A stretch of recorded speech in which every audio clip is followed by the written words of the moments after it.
दोस्तों अभी जो है फाइनली बिहार बोर्ड की तरफ से एक अपडेट निकल के आ गई है कि जो भी मतलब छात्र हो या फिर छात्राएं हो, मतलब कि लड़का हो या फिर लड़की हो, मुख्यमंत्री बालक और बालिका प्रोत्साहन राशि योजना के तहत उनको जो है 10 रुपये की सहायता राशि दी जाती है। ऐसे में अगर आपने भी 2021 में मैट्रिक पास किया है, मतलब अच्छे खासे नंबर से, यानी कि फर्स्ट डिवीज़न से आपने पास किया है, या फिर ये सब छोड़ दीजिए, आपने कौन सा डिवीज़न से पास किया है उसके मतलब उससे मतलब नहीं है। आप एक बार अपना नाम चेक कर लीजिएगा, अगर उस लिस्ट में आपका नाम होगा तो आप यहाँ पे आवेदन कर देंगे, और आवेदन करने के बाद आपको जो है सरकार की तरफ से 10 रुपये की सहायता राशि दी जाएगी।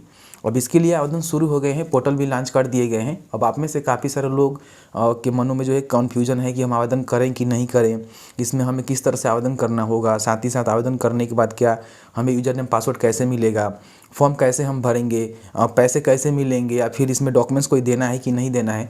मतलब बहुत सारे जो है आपके क्वेश्चन यहाँ पे आए हुए हैं, तो उसी के रिगार्डिंग हम वीडियो बनाने जा रहे हैं। वीडियो में कंप्लीट आपको इन्फॉर्मेशन मिलेगा।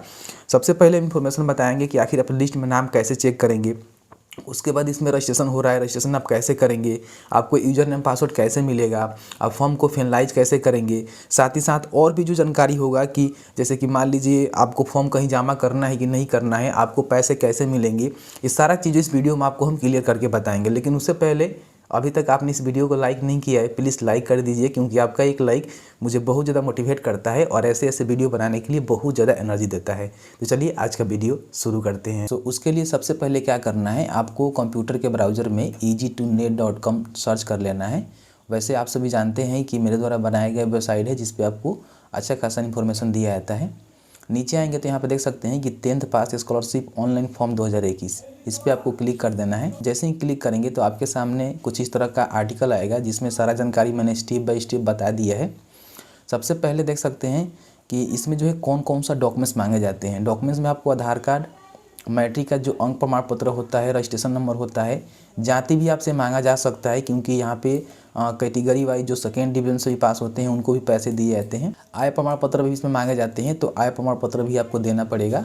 बैंक अकाउंट नंबर देना पड़ेगा, जो कि आपका जो भी पैसा है इसी बैंक अकाउंट में आएगा, और ये जो है ज्वाइंट बैंक अकाउंट नहीं होना चाहिए, आपके नाम से होना चाहिए। आय प्रमाण पत्र भी आप ही का नाम से होना चाहिए, आपके माता पिता का नाम से नहीं बनेगा। एक मोबाइल नंबर होना चाहिए जिस पे OTP वगैरह वगैरह जाए, ठीक है। और ये जो है एक्टिव मोबाइल नंबर होना चाहिए, क्योंकि इसी पे आपका जो है सारा काम इसी से होने वाला है। तो ये सारे डॉक्यूमेंट जो है तैयार रखिएगा। नीचे आएंगे तो कैसे आवेदन करना है उसके रिगार्डिंग मैंने इन्फॉर्मेशन दिया है, लेकिन ये जो है पुराना वाला तरीका है तो इसको छोड़ दीजिएगा, बाद में हम अपडेट कर देंगे। लेकिन यहाँ पे साइट जो है हमने उसका साइट दे दिया है। यहाँ पे 2020 वाले जो भी छात्र हैं उनके लिए मैंने यहाँ पे साइट दिया है। और नीचे आएंगे यहाँ पे तो 2021 में अगर आपने पास किया है तो इस लिंक से काम करेंगे, ठीक है। लिंक का आप अलग अलग से इस्तेमाल कर सकते हैं, बट मैं आपको रिकमेंड करूँगा कि आप जो यहाँ पे जो ऑफिशियल वेबसाइट है यहाँ पे क्लिक करके सबसे पहले ऑफिशियल वेबसाइट पे आप विजिट कर जाइए। तो यहाँ पे देख सकते हैं कि ये जो है मुख्यमंत्री बालिका बालक प्रोत्साहन राशि योजना के लिए ऑफिशियल वेबसाइट लॉन्च किया गया है, जिसके माध्यम से अब जो है ऑनलाइन आवेदन स्टार्ट हो गए हैं। क्योंकि यहाँ पे जो भी मेल ID दिए गए हैं ना, इस मेल ID पे अगर आप मेल करके पूछेंगे तो यहाँ पे बताया जा रहा है कि अगर आपका भी लिस्ट में नाम है और 2021 में अगर आपने मैट्रिक पास किया है तो आप इसमें आवेदन कर सकते हैं। तो लिस्ट में नाम कैसे चेक करना है आपको हम बता देते हैं। सबसे पहले यहाँ पे रिपोर्ट का जो बटन है यहाँ पे आपको क्लिक करना है, और verify name and account details का जो बटन है इस पर आपको क्लिक करना है। अब जैसे ही क्लिक करेंगे तो आपके सामने जो है सबसे पहले डिस्ट्रिक्ट सेलेक्ट करने का ऑप्शन आएगा। तो जहाँ भी आपका स्कूल और कॉलेज है जो आप मैट्रिक में पढ़ाई करते थे उस डिस्ट्रिक्ट को आपको सिलेक्ट करना है, ठीक है। जहाँ भी आप पढ़ाई कर रहे थे उसी डिस्ट्रिक्ट को सिलेक्ट कीजिएगा। उस डिस्ट्रिक्ट के अंदर जो भी आपका कॉलेज इंस्टीट्यूट है या फिर जो भी आपका मतलब स्कूल है इस तरह से डिस्प्ले हो जाता है।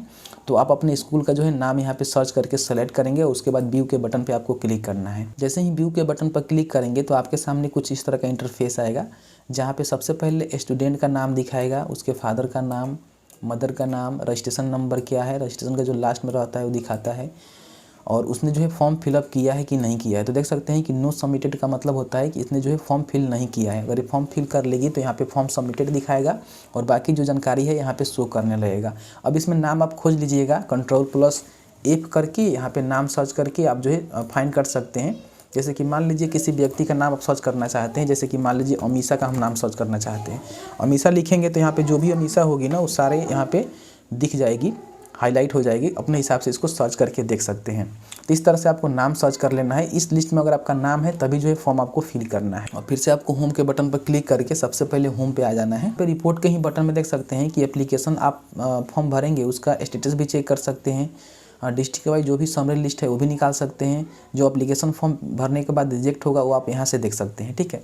अब यहाँ पे देख सकते हैं कि इंस्ट्रक्शन वगैरह को डाउनलोड करना चाहते हैं तो डाउनलोड ऑप्शन में जाकर कर सकते हैं। तो रजिस्ट्रेशन आप चाहें तो यहाँ से भी कर सकते हैं, बट नीचे भी यहाँ पे बटन दिया गया है student click here to apply, ठीक है। यहाँ पे क्लिक करके अप्लाई कर सकते हैं। अब यहाँ पे जैसे ही क्लिक करेंगे तो आपके सामने जो है 3 बटन आएगा। यहाँ पे क्या करना है, न्यू स्टूडेंट रजिस्ट्रेशन के बटन पे आपको क्लिक करना है।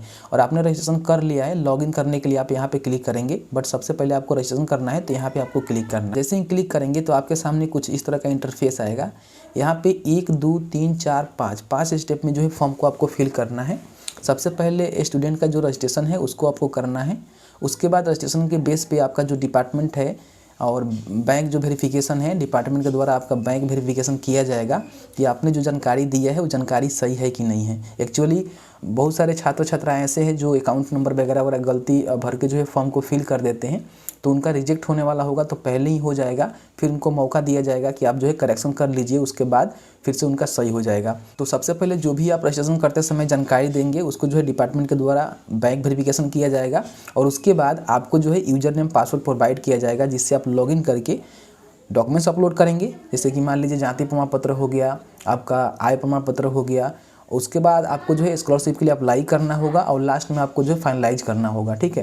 फाइनलाइजेशन करने के बाद आपका जो है अकाउंट जो भी डिटेल्स आपने दी है उसको वेरीफाई किया जाएगा और उसके बाद जो बैंक पेमेंट है यानी कि आपके अकाउंट में जो भी आपने अकाउंट नंबर दिया है उसमें जो है पैसे सेंड कर दिए जाएंगे।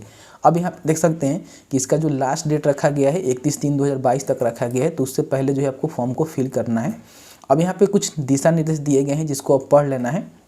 सबसे पहले यहाँ पे बताया जा रहा है कि आप दिशा निर्देश को यहाँ पे एक्सेप्ट करिएगा, लेकिन उसके बाद पढ़ना जरूरी है। यहाँ पे क्लिक कीजिएगा तो आपके सामने सारा जानकारी आ जाएगा कि 2021 में जो पास किए हैं वही अप्लाई करेंगे, ठीक है। साथ ही साथ यहाँ पर देख सकते हैं कि सारा जानकारी बताया गया है कि आपका जो आधार वगैरह वगैरह है सब, मतलब पढ़ लीजिएगा, ज़्यादा हम आपको बोर नहीं करेंगे। यहाँ पे आपको टिक कर देना है। आपको यहाँ पे डिक्लेयर करना होगा कि हमारा बैंक अकाउंट, IFSC कोड और आधार नंबर हमने सही दिया है और हमारे जानकारी के मतलब हमारे उपस्थित में दिया गया है, आपको टिक करना है। उसके बाद यहाँ पे जो भी आपका मेरे द्वारा दिया गया बैंक अकाउंट ज्वाइंट नहीं है, मतलब कि आपको जो यहाँ पे ज्वाइंट अकाउंट नहीं देना है, ठीक है। इस बात को ध्यान दीजिएगा, आपके खुद के नाम से अकाउंट होना चाहिए। उसके बाद यहाँ पे देख सकते हैं कि आपको जो है ये सारा चीज़ घोषणा करना होगा कि यहाँ पे अविवाहित थी या फिर था, मतलब अपने हिसाब से देख लीजिएगा, इसको भी टिक कर लीजिएगा। उसके बाद हम बिहार के निवासी हैं, आपको कंसेंट देना है और उसके बाद कंटिन्यू के बटन पे आपको क्लिक कर देना है। जो स्टूडेंट का रजिस्ट्रेशन का पेज है ओपन हो जाता है। अब यहाँ पे आपको बारीकी से समझना है, आप बिल्कुल भी मत घबराइएगा। वीडियो थोड़ा सा लंबा हो रहा है लेकिन जानकारी आपको सही मिल रहा है। सबसे पहले जो भी रजिस्ट्रेशन नंबर है, जैसे कि ये आपके जो मार्कशीट है उस पर आपका रजिस्ट्रेशन नंबर होगा, वही रजिस्ट्रेशन नंबर आपको यहाँ पे इंटर कर देना है, ठीक है। उसके बाद यहाँ पे स्टूडेंट का नेम क्या है वो जो है जो भी उसके कॉलेज में है उसके हिसाब से लिखना है, यानी कि उसके मार्कशीट में है उसके हिसाब से लिखना है। उसका जेंडर क्या है वो यहाँ पे सिलेक्ट कर लेना है कि पुरुष है कि महिला है, दोनों को मिलता है। मुख्यमंत्री जो बालक योजना होता है ना, दोनों को मिलता है, ठीक है। उसके बाद यहाँ पे मैरिड वाला तो ऑप्शन यहाँ पे नो ही रहेगा, यह सबको नहीं करना है। उसके बाद यहाँ पे टोटल जो ऑब्टेंस मार्क है, यानी कि आपने जो है कितना 10th में लेकर आया है, तो मार्क्सिट पे आपका टोटल जो मार्क्स होता है वो आपको यहाँ पे भर देना है कि मुझे जो है इतना मार्क्स मिला हुआ है। उसके बाद उसके हिसाब से जो है आपको डेट ऑफ बर्थ लिखना है। उसके बाद यहाँ पे आप कौन से कैटेगरी में आते हैं, general, BC, EBC, SC, ST सभी कैटेगरी वालों को पैसे दिए जाते हैं, क्योंकि ये जो है प्रोत्साहन राशि योजना है और जो अच्छे खासे नंबर से पास करते हैं उनको ही पैसा दिया जाता है। उसके बाद यहाँ पे डिवीजन आपको सेलेक्ट करना है कि फर्स्ट और सेकेंड दो ही लोगों को मिलता है। सेकेंड में कुछ कंडीशन है लेकिन लिस्ट में आप नाम चेक कर लीजिएगा, आपका नाम होगा तभी आपको फॉर्म यहाँ पे फिल करना है। उसके बाद यहाँ पे आधार वेरिफिकेशन में आधार वेरीफाई आपको करना होगा। अब ये क्या है आपको हम बताते हैं। जैसे कि क्या होता है कि कई सारे स्टूडेंट होते हैं जिनके मतलब मार्कशीट पे नाम कुछ अलग रहता है और आधार कार्ड पे नाम कुछ अलग रहता है, तो उसको वेरीफाई करने के लिए दिया गया है। तो आपके आधार कार्ड में जो भी जानकारी है वो जानकारी आपको यहाँ पे भरना है, और आपके स्कूल में जो जानकारी है जैसे कि मार्कशीट पे जो जानकारी है आपको यहाँ पे भरना है। तो यहाँ पे आपको आधार पे क्या नेम है सेम स्पेलिंग मिला कर जो है आपको लिखना है। उसके बाद यहाँ पे अपना जो मतलब जेंडर है उसको सिलेक्ट कर लेना है। उसके बाद यहाँ पर आपका जो भी आधार नंबर है उसको यहाँ पे डाल देना है, और उसके बाद यहाँ पे जो भी आधार पर डेट ऑफ बर्थ है वो आपको यहाँ पे फिल करना है और वेरीफाई कर लेना है। आपका डाटा सही होगा तो यहाँ पे वेरीफाई होकर ग्रीन हो जाएगा, तो इसका मतलब ये है कि आपका जो है यहाँ पे वेरीफाई हो गया। उसके बाद यहाँ पे मोबाइल नंबर आपको देना है, उसको भी OTP के माध्यम से वेरीफाई कर लेना है। ईमेल ID देना है, उसको भी यहाँ पे OTP के माध्यम से वेरीफाई कर लेना है। मोबाइल नंबर ध्यान रहे, मोबाइल नंबर आपको वो देना है जो हमेशा एक्टिव हो, क्योंकि यहीं से जो है सारा काम आपका होने वाला है। उसके बाद यहाँ पे आप जो भी बैंक में अकाउंट में पैसे लेना चाहते हैं उसी बैंक अकाउंट को आपको देना है, और वो जो है स्टूडेंट के नाम से होने चाहिए और ज्वाइंट अकाउंट नहीं होना चाहिए। तो उसका IFSC कोड डालकर आपको सर्च करेंगे तो उसका बैंक का नाम यहाँ पे ऑटोमेटिक आ जाएगा। उसके बाद यहाँ पे बैंक अकाउंट नंबर आपको लिखना है और यहाँ पे कंफर्म बैंक अकाउंट नंबर आपको डालकर यहाँ पे जो भी कैप्चा नज़र आ रहा है इसको आपको यहाँ पे डालना है और प्रीव्यू बिफोर रजिस्ट्रेशन के बटन पे आपको क्लिक कर देना है। अब जैसे ही प्रीव्यू बिफोर रजिस्ट्रेशन के बटन पर क्लिक करते हैं तो आपने जो भी जानकारी फिल किया है वो सारे जानकारी जो है आपके सामने डिस्प्ले हो जाते हैं, जिसको आपको एक बार चेक कर लेना है कि आपने जानकारी दी है वो सही है कि नहीं है। उसके बाद आपको यहाँ पे रजिस्ट्रेशन के बटन पर क्लिक करके आपको रजिस्ट्रेशन कंप्लीट कर लेना है। अब एक बार आप रजिस्ट्रेशन कंप्लीट कर लेते हैं तो आपको जो है यूजर नेम पासवर्ड तुरंत नहीं मिलेगा। अब आगे का प्रोसेस क्या है वो आपको हम अपने हिसाब से समझा देते हैं कि आपको आगे क्या करना है। जैसे कि आपने देखा कि मैंने जो है सारा प्रोसेस आपको समझा दिया है कि कैसे आपको रजिस्ट्रेशन करना है। एक बार आप रजिस्ट्रेशन कर लेते हैं तो क्या होता है कि आपने जो भी डेटा दिया है वो डेटा डिपार्टमेंट के पास सेंड किया जाता है। डिपार्टमेंट अपने स्तर से उसको वेरीफाई करती है कि आपने जो भी अकाउंट नंबर या फिर आधार नंबर या फिर जो भी जानकारी आपने दिया है वो जानकारी सही है कि नहीं। जानकारी सही होने के बाद आपने जो भी मोबाइल नंबर रजिस्ट्रेशन करते समय दिया है उस पर जो है एक यूज़र नेम पासवर्ड सेंड कर देती है। साथ ही साथ यूज़र नेम पासवर्ड अगर लेट होता है सेंड करने में तो आप खुद से भी जनरेट कर सकते हैं, लेकिन डिपार्टमेंट वेरिफिकेशन कंप्लीट हो जाने के ही बाद। तो जैसे ही आपको यूज़र नेम पासवर्ड मिल जाता है तो आपको लॉगिन करना होता है, और लॉगिन करने के बाद आपको जो है फॉर्म में जो भी डॉक्यूमेंट्स मांगे गए हैं वो डॉक्यूमेंट्स को आपको अपलोड करना होता है, और लास्ट में आपको जो है फाइनलाइजेशन करना होता है। उसके बाद क्या होता है कि उस फाइनलाइजेशन के बेस पे आपका जो अकाउंट नंबर है, आधार नंबर है, उसको तो वेरीफाई पहले ही कर लिया जाता है। उसके बाद आपने जो भी अकाउंट नंबर दिया है उसमें जो है पैसे आपका जो भी बनता है वो पैसे जो है सेंड कर दिए जाते हैं। यही प्रोसेस है फॉर्म फिलअप करने का। तो सबसे पहले रजिस्ट्रेशन कीजिए। रजिस्ट्रेशन करने के बाद जो भी आपको यूजर नेम पासवर्ड मोबाइल पे मिलता है उसे लॉगिन करके डॉक्यूमेंट्स यहाँ पे जो भी बताया गया है, जो भी डॉक्यूमेंट्स आपसे मांगा जाता है वो डॉक्यूमेंट्स अपलोड कीजिए। उसके बाद लास्ट में फाइनलाइज कीजिए, उसके बाद ही फॉर्म को सही माना जाएगा। साथ ही साथ फॉर्म को फाइनलाइज करने के 10 दिन के अंदर जो है आपको डेटा एक बार से जरूर चेक कर लेना है कि आपने जो भी डेटा दिया है वो सही है कि नहीं है, नहीं तो आगे चल के आपको प्रॉब्लम हो सकता है। तो ये जो सारे प्रक्रिया है जिसके माध्यम से आपको फॉर्म को फिल करना है। अब यहाँ पे हम बात कर लेते हैं कि फॉर्म को फिल करने के बाद क्या कहीं डॉक्यूमेंट सबमिट भी करना है, तो ऐसा कुछ नहीं है।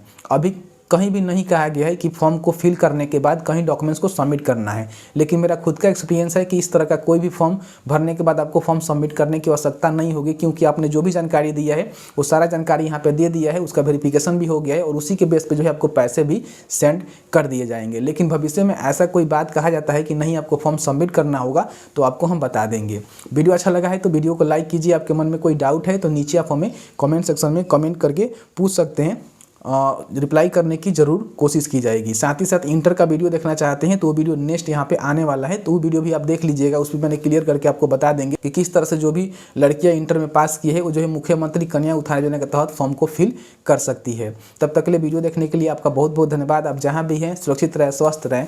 बहुत बहुत धन्यवाद।